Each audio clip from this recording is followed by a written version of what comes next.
Après avoir parlé du retour de Jésus dans ma vidéo précédente, j'aimerais maintenant aborder une question qui est liée, celle de l'enlèvement de l'Église. L'enlèvement est un terme qui est très connu dans le monde anglo-saxon, mais beaucoup moins en France et dans les pays, on va dire, francophones. Dans ces pays-là, il est surtout connu dans les milieux évangéliques. La doctrine de l'enlèvement a été popularisée au XIXe siècle par John Nelson Darby. L'idée est très simple, les chrétiens sont soudainement enlevés au ciel et en fait disparaissent complètement de la terre. Dans la pensée de John Nelson Darby, l'enlèvement a lieu juste avant ce qu'il appelle la grande tribulation. C'est-à-dire que pour lui, la fin des temps se termine de manière catastrophique et il y a pendant 7 ans une période où, en quelque sorte, un gouvernement mondial se met en place pour persécuter les croyants.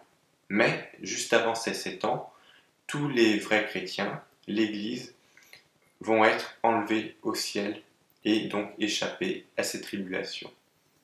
Le texte principal sur lequel repose cette doctrine est 1 Thessaloniciens 4, versets 16 et 17, que je vais te lire.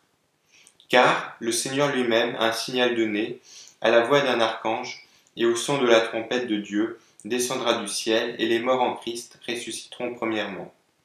Ensuite, nous les vivants, qui serons restés, nous serons tous ensemble, enlevés avec eux sur des nuées, à la rencontre, apanthésis, du Seigneur dans les airs. Et ainsi nous serons toujours avec le Seigneur. Alors il faut savoir que cette doctrine de l'enlèvement est très populaire dans le monde évangélique, même si elle existe sous différentes variantes. La doctrine originelle donc de John Nelson Darby est ce qu'on appelle le pré-tribulationnisme, c'est-à-dire que l'enlèvement a lieu avant la grande tribulation. Mais il y a d'autres évangéliques qui pensent que l'enlèvement aura lieu au milieu de la tribulation, donc au bout de 3 ans et demi, et d'autres après la tribulation.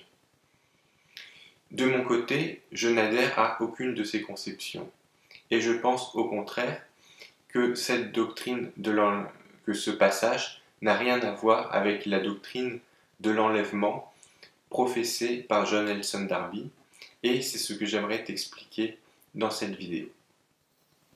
Tout d'abord, partons du terme clé de ce passage qui est apanthésis. C'est un mot grec qui est ici traduit dans la plupart des Bibles par rencontre, mais qui peut, je dis bien qui peut, avoir un sens plus précis et en fait désigner l'accueil, on va dire le protocole d'accueil d'un dignitaire. Pour dire les choses simplement, on peut distinguer 3 étapes. Le dignitaire, donc la personne importante, part d'un point A pour se diriger vers un point B. Lorsque les personnes du point B, lorsque le dignitaire approche, les personnes du point B peuvent sortir à sa rencontre pour l'accueillir. Et une fois que le dignitaire a rencontré ces personnes, le dignitaire continue son chemin vers le point B, mais il est accompagné des personnes qui forment en quelque sorte un cortège. Le but de la démarche étant de l'honorer. Ce terme apanthésis est employé dans 2 autres passages dans la Bible, et j'aimerais te montrer, en lisant et en commentant ces textes, qu'à chaque fois, le processus que je viens de décrire s'applique justement à ces passages. Le premier texte est dans Matthieu 25. Il s'agit d'une parabole de Jésus. Alors, le royaume des cieux sera semblable à 10 vierges qui, ayant pris leur lampe, allèrent à la rencontre de l'époux. 5 d'entre elles étaient folles et 5 sages. Les folles, en prenant leur lampe, ne prirent point d'huile avec elles, mais les sages prirent avec leur lampe de l'huile dans des vases. Comme l'époux tardait, toutes s'assoupirent et s'endormirent. Au milieu de la nuit, on cria « Voici l'époux, allez à sa rencontre ».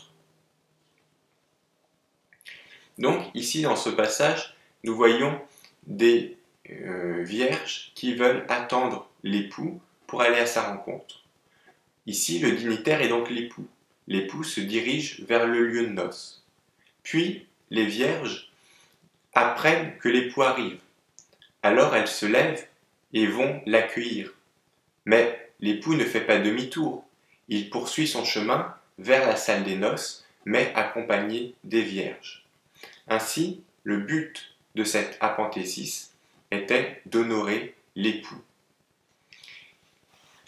Deuxième emploi, dans Actes des Apôtres, chapitre 28, verset 15.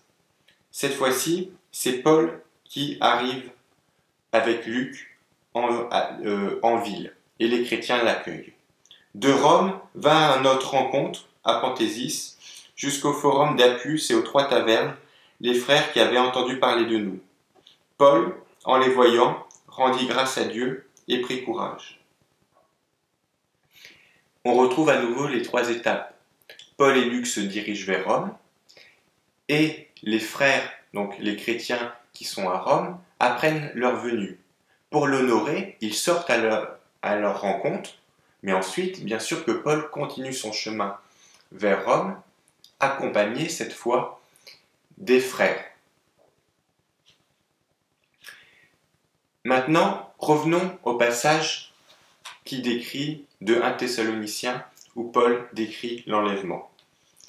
Et je vais le relire. Car le Seigneur lui-même a un signal donné à la voix d'un archange et au son de la trompette de Dieu, descendra du ciel et les morts en Christ ressusciteront premièrement.